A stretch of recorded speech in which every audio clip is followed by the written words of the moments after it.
Tom Cotton serves on the Armed Services Committee, the Republican from Arkansas, with me now. And Senator, good to have you back on our program. Thank you for Bill, being good to be here back today. with you. I was looking for a lot of your comments, and I haven't heard much, and I think this is an opportunity to hear you out as a member of the U.S. military, now a member of Congress.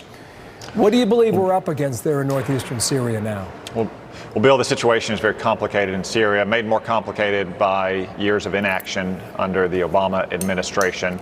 The president inherited a real mess in Syria in 2017. The Islamic State was still rampaging across the region, and we were working with good allies, the Syrian Kurds, that unfortunately were the sworn enemies of a NATO ally, Turkey. So what the president did earlier this month is to say that we weren't going to put at risk the lives of a few dozen American troops who were in northern Syria when Turkey was preparing to cross the Turkish-Syria border to try to protect itself from what it views as the Syrian-based militia of a Turkey-based separatist and terrorist organization. Now, Turkey ought not to have done that. They should have worked with the United States and worked with the Syrian Kurds to try to address those legitimate concerns that the Turkish people have. But now we're in a situation where there's a ceasefire that has held. That was due in part because the president had imposed sanctions and Congress was threatening to impose more sanctions on Turkey. We have a few remaining interests, though, in Syria. One is to make sure that the Islamic State does not return. Two is to make sure that Iran does not further militarize its foothold in Syria and use it as a pathway to get weapons and other material to terrorist groups like Hezbollah in Lebanon. And then three is to make sure that atrocities are not committed against pretty loyal partners of ours, the Syrian Kurds. Right now, it looks like we're going to be able to protect those interests with the troop presence that we have in eastern Syria and in southern Syria. But President Erdogan of Turkey should know that if any of those interests are imperiled, not just the president is prepared to impose new sanctions on Turkey, but the Congress is prepared to do even more. Okay. With that as a backdrop, few specific questions. The ISIS prisoners, what's the truth about their status right now as to whether they're in prison or some have been set free? What do you know about that? So Bill, the Secretary of Defense and I believe the Secretary of State have both confirmed that the vast majority of those prisoners are still being detained. We had about 9,000 to 11,000 prisoners. Around 100 that were in prisons right on the Syrian-Turkish border have escaped over the last couple of weeks. My understanding is that none of those are the highest value prisoners, and that the vast majority of those prisoners remain in detention camps a little bit further removed from the Syria-Turkish border.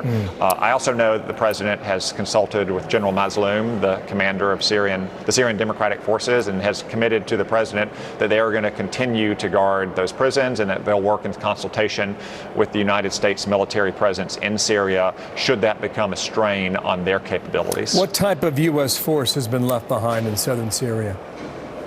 So in southern Syria, we have a base called Al Tanf. It's right on the Iraqi border. In terms of thwarting Iran's ambitions in Syria and their ability to threaten our partner Israel, Al Tanf has really been the critical base. So I know the attention has been focused on northern Syria, but southern Syria to counteract Iran is really the essential presence that we have. And I don't think we've moved any troops out of that region. And in fact, by moving some of the troops from northern Syria into Iraq, we may be able to further disrupt the movement of Iranian weapons and other material into places like western Syria and Lebanon on Israel's border. Okay, I have a number of questions on this. In the interest of time, I'm not going to be able to get to all of them. Let me just cut through this. The criticism is coming from a lot of different corners here the following way. Some believe there was a better way to do this. Was this the best way to get out of Syria? Well, Bill, first off, let's be clear. We're not literally out of Syria. We still have that presence in southern Syria to counteract Iran, and some presence in eastern Syria as well to ensure, for instance, that Iran and Syria don't use the oil fields in Syria to evade our oil sanctions on Iran. The president faced a real dilemma a few weekends ago. We only had a couple dozen troops on the northern border of Syria with Turkey. President Erdogan of Turkey said that he was going to conduct the operation that he had been broadcasting for 2 to 3 months. In fact, when he stood at the UN General Assembly in New York in September, he literally held up a map for the cameras forecasting this operation. And the president and his senior military leaders have said that President Erdogan called not to request permission or not to consult with President Trump, but to tell him that this operation was now going to begin. And the president had to make the call of whether we kept a couple dozen troops in northern Syria between two warring parties, and he made the call not to do so. Now, we could say maybe go back 2 months or 6 months, or for that matter, 5 years, and try to resolve the tensions between the Syrian Kurds and the Turks, it'd be much harder. Senator, I have less than a minute left here. You were very critical of the Michael Atkinson testimony about the end of September with regard to the whistleblower. My question is more direct to the Republicans in the Senate. Do you sense any cracks in that Republican wall or signs of support for the president during this impeachment inquiry or whatever it is that you choose to call it?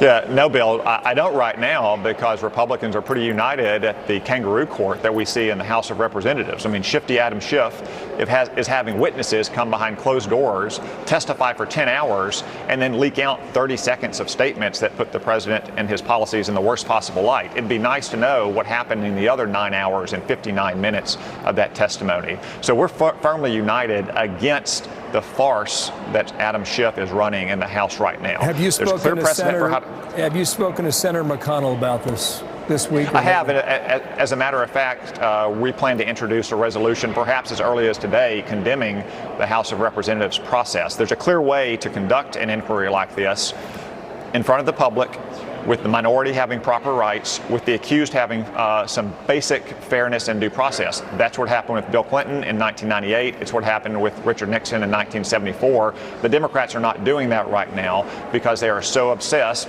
with trying to control the flow of information and to railroad an impeachment through the House of Representatives, which they've been trying to do since the very first day of this president's administration. Sir, I'm out of time, but I appreciate yours. Thank you. Come on back. Tom Cotton from Capitol Hill.